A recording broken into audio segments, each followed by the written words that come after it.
O kabayan, so Hyundai Elantra tayo.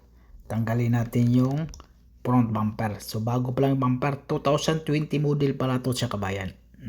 Hyundai Elantra. So pagtanggal ng bumper, clip lang yan siya. Tapos mayroong 8mm dyan, 10mm.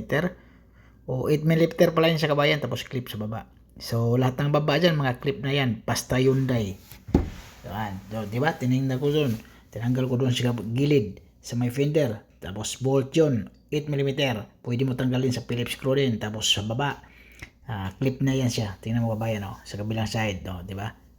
Tanggal na agad. So, ang bilis tanggalin. Tapos sa taas, mga clip lang din yan. Tingnan mo, sinasikwat ko lang yun. Diba? Tanggal na agad. So, hilahin mo.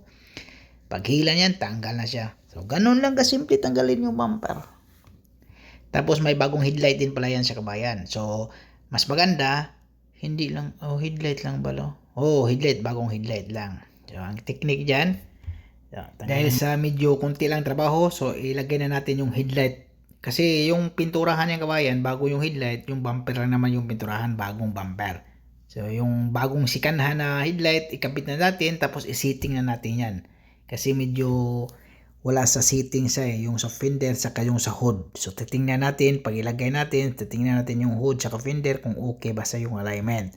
Pag okay na, pag tapos na piturahan yung bumper, walang problema yung kabayan. Yan tingnan mo, di ba? Tinignan ko yung kabilaan. Yan.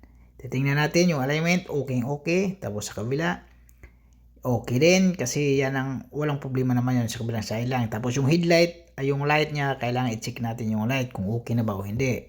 Para may gumagana o wala, tatanggalin natin, palitan natin ng bago para gagana lahat talaga yan siya kabayan. So pag okay na, waiting na tayo sa bumper. Pag nandun na yung bumper, automatic fix na yung bumper, tatanggalin natin yung accessories, yung salmay luma, ikabit natin sa bago. Ganun kasimple. Tapos pira na agad. Bale, tinanggal ko lang kabayan ng bumper, mga ilang minutes lang yun, mga 2 minutes lang tanggal yung bumper. Nakabit na lahat, so automatic na, pira na siya kabayan. So huhugasan pa yan siya, cleaning. Pero hindi na ako maghugas kasi medyo maraming trabaho ngayon. So maraming salamat.